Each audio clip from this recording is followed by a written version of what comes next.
As Três Idades da Vida Interior, tomo 1, primeira parte, páginas 94 a 98. Alguns esclarecimentos teológicos sobre a natureza da perfeição. Os ensinamentos das Escrituras assumem uma forma mais precisa no corpo doutrinário da teologia. Baseando-se no Evangelho, São Tomás de Aquino afirma que a perfeição cristã reside na caridade. Um ser é perfeito, ele diz, na medida em que alcança seu objetivo, que é sua perfeição última. E o objetivo final da vida humana é Deus. E é a caridade que nos une a Ele, conforme as palavras de São João. Aquele que permanece na caridade permanece em Deus e Deus nele. Portanto, é na caridade que consiste especialmente a perfeição da vida cristã.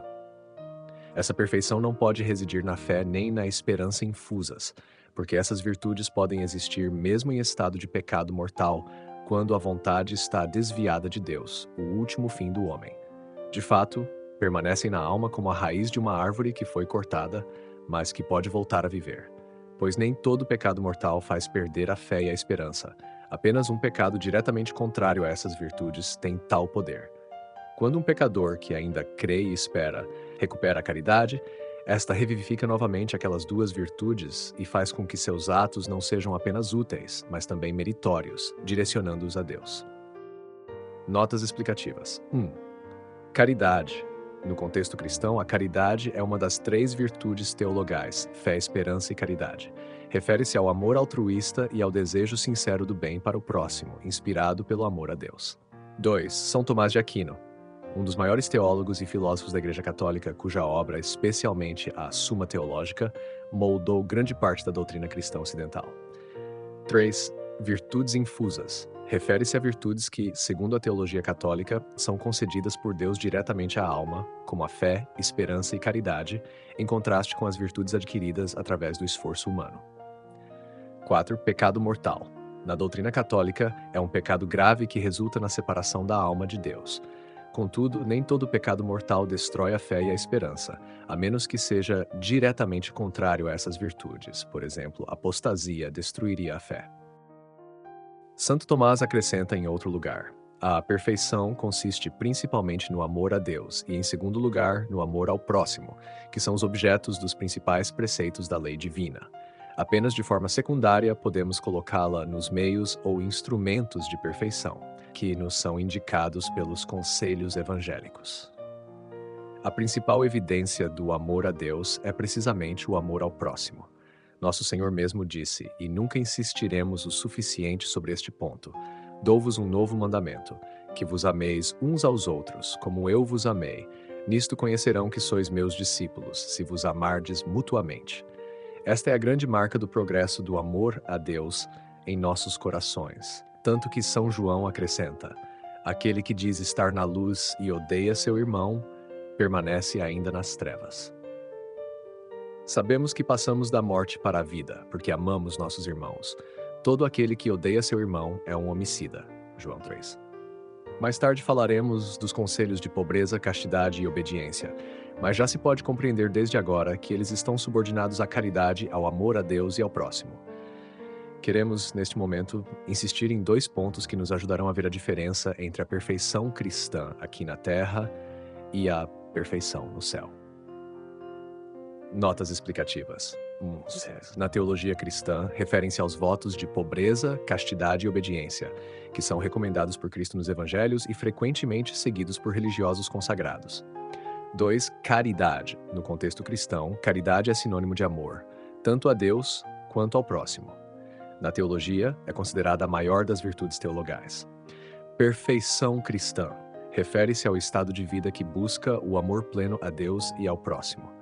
Essa perfeição é distinta na terra, onde é um processo contínuo, e no céu, onde atinge sua plenitude. Por que a caridade é superior ao conhecimento que temos de Deus nesta vida?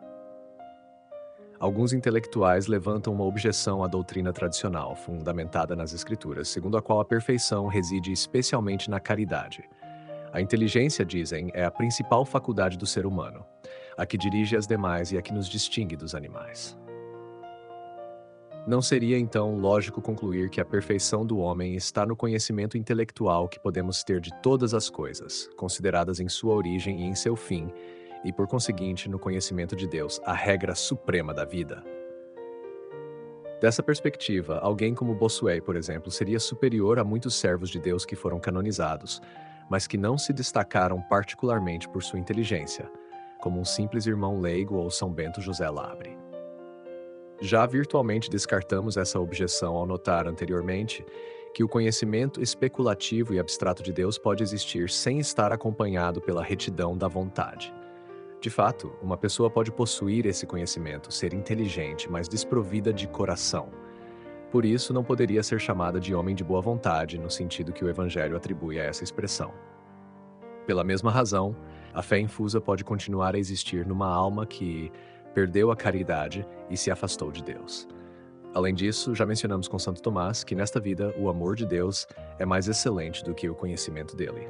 Mas por que? É conveniente insistir sobre este ponto. Santo Tomás reconhece que a inteligência é superior à vontade, pois é ela que a dirige. Notas explicativas. 1. Bossuet, Jacques-Bénigne Bossuet, 1627-4. Foi um importante bispo e teólogo francês, famoso por seus sermões e discursos. Aqui ele é citado como exemplo de grande intelectual. 2. São Bento José Labre, um santo do século XVIII, conhecido por sua humildade e vida de penitência, apesar de não ser destacado por sua erudição ou posição intelectual. 3. Caridade versus conhecimento. A objeção discutida reflete um debate teológico clássico sobre a primazia da caridade, amor sobre o intelecto. Na visão tradicional, o amor a Deus, caridade, é a virtude suprema, mais importante do que o conhecimento puramente intelectual de Deus. 4. Fé infusa. Refere-se à fé como um dom divino, infundido diretamente por Deus na alma, sem ser resultado de esforço intelectual. Pode continuar presente mesmo em uma alma que tenha perdido a caridade. A inteligência, de fato, tem um objeto mais simples, mais absoluto, mais universal, o ser em toda a sua extensão e, por conseguinte, todos os seres. O objeto da vontade, por outro lado, é mais restrito. O bem, que é uma modalidade do ser, e em cada coisa, a perfeição, que a torna digna de estima. É importante também não confundir o bem aparente com o verdadeiro bem, que a inteligência julga, conhece e propõe à vontade. Assim como o bem pressupõe a verdade e o ser, a vontade pressupõe a inteligência e é por ela dirigida. Portanto, a inteligência é o que diferencia o homem do animal e é a mais elevada de suas faculdades. Santo Tomás admite igualmente que a bem-aventurança no céu consistirá essencialmente na visão beatífica, na visão intelectual e imediata da essência divina. Pois, graças a essa visão imediata, tomaremos posse de Deus por toda a eternidade, e a inteligência penetrará nas profundezas da vida íntima de Deus, contemplando-a face a face. Deus se entregará diretamente a nós, e nós nos entregaremos a Ele. Nós o possuiremos, e Ele nos possuirá, porque o conheceremos como Ele se conhece e nos conhece. O amor beatífico será em nós uma consequência dessa visão imediata da essência divina, e além disso, será uma consequência necessária, pois o amor beatífico de Deus não será mais um amor livre, mas será mais do que livre, acima de toda liberdade. Nossa vontade será irresistivelmente atraída pelo encanto de Deus, visto face a face. Contemplaremos sua infinita bondade e beleza de tal maneira que não será possível deixar de amá-lo.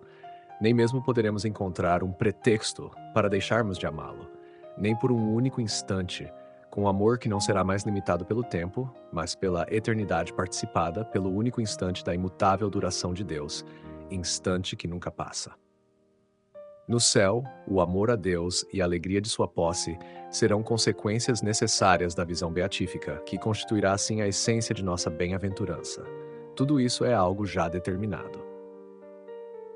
Notas explicativas. 1. Visão beatífica. Refere-se à contemplação direta e imediata da essência divina, que, segundo a teologia cristã, é o ápice da felicidade no céu. É a recompensa dos justos, que consiste em ver a Deus face a face. 2. Bem-aventurança. Neste contexto, a palavra bem-aventurança significa a felicidade suprema e eterna que os santos experimentarão no céu. Amor beatífico. O amor que surge no céu como uma resposta à visão direta de Deus.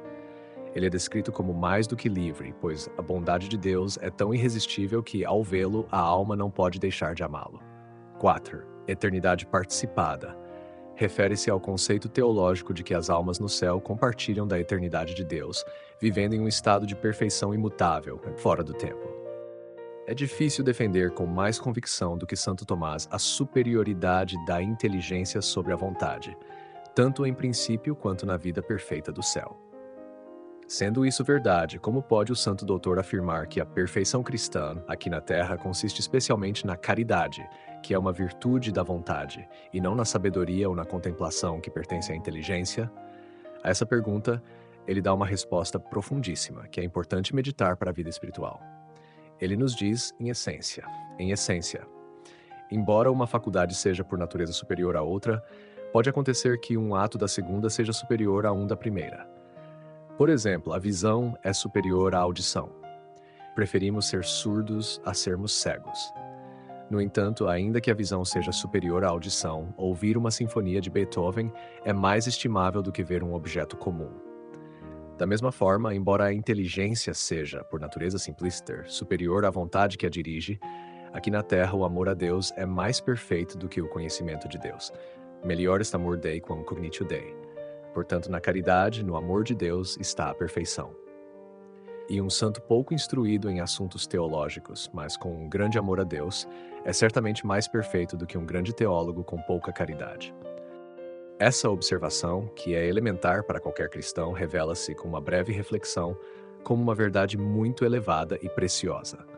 Poderíamos confirmá-la com inúmeras citações das Escrituras e dos melhores autores espirituais, sobretudo da imitação de Cristo. Mas onde reside essa superioridade do amor a Deus em relação ao conhecimento que temos dele nesta vida?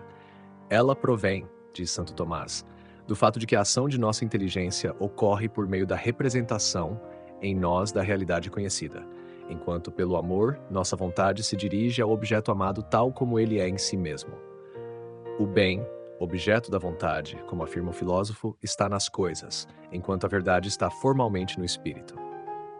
Segue-se daí que, aqui na Terra, nosso conhecimento de Deus é inferior ao amor que temos por Ele. Santo Tomás também nos ensina que, quando conhecemos a Deus, de certo modo o trazemos para nós, comunicando-lhe a imperfeição de nossas ideias limitadas para representá-lo. Já quando o amamos, somos nós que somos atraídos para Ele, elevados a Ele tal como é em sua essência. Um ato de amor a Deus do cura d'Ars ao ensinar o catecismo vale mais do que uma meditação teológica profunda, mas inspirada por um amor mais imperfeito. Notas explicativas. 1. Imitação de Cristo, um dos livros de espiritualidade cristã mais influentes, escrito no século XX por Tomás de Kempis. Ele foca na vida interior e no desenvolvimento da relação com Deus através da imitação das virtudes de Cristo. 2. Santo Tomás refere-se a Santo Tomás de Aquino, teólogo medieval que teve grande influência no desenvolvimento da filosofia e teologia cristã, especialmente sobre a relação entre razão e fé. 3. O filósofo. Esta referência clássica ao filósofo indica Aristóteles, cujas ideias sobre o bem e a verdade foram integradas na teologia de Tomás de Aquino.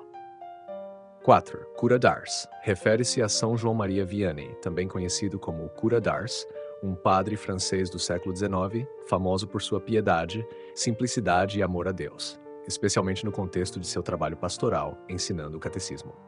5. Amor vezes conhecimento. O texto explora a ideia de que, enquanto o conhecimento de Deus é limitado pelas capacidades humanas de compreensão, o amor por Deus transcende essas limitações, aproximando a pessoa de Deus em sua essência verdadeira. Nosso conhecimento de Deus o atrai para nós, enquanto nosso amor por Deus nos conduz a Ele. Portanto, enquanto não possuímos a visão beatífica, seja na terra ou no purgatório, o amor a Deus é superior ao conhecimento que podemos ter dele. Esse amor pressupõe o conhecimento, mas o ultrapassa. Ainda mais, mesmo aqui na terra, nosso amor de caridade toca diretamente a Deus, une-se a Ele e a partir dele desce às criaturas. Nosso conhecimento se eleva das criaturas até Deus, enquanto nosso amor de caridade desce de Deus às criaturas.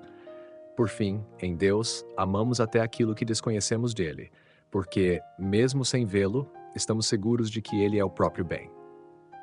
Nesse sentido, podemos amar a Deus mais do que o conhecemos. De fato, amamos mais aquilo que em Deus está oculto, pois sabemos que é justamente nesse desconhecido que reside sua vida íntima, que está além de toda a nossa capacidade de compreensão. Por exemplo, o que há de mais escondido no mistério da Trindade e no mistério da predestinação. O amor a Deus, portanto, é na terra superior a todo conhecimento. Daí vem a admiração dos teólogos por certos santos que, embora não possuíssem grande inteligência, eram consumidos pelo zelo do amor a Deus e às almas, como São Bento José Labre. Notas explicativas. Visão beatífica.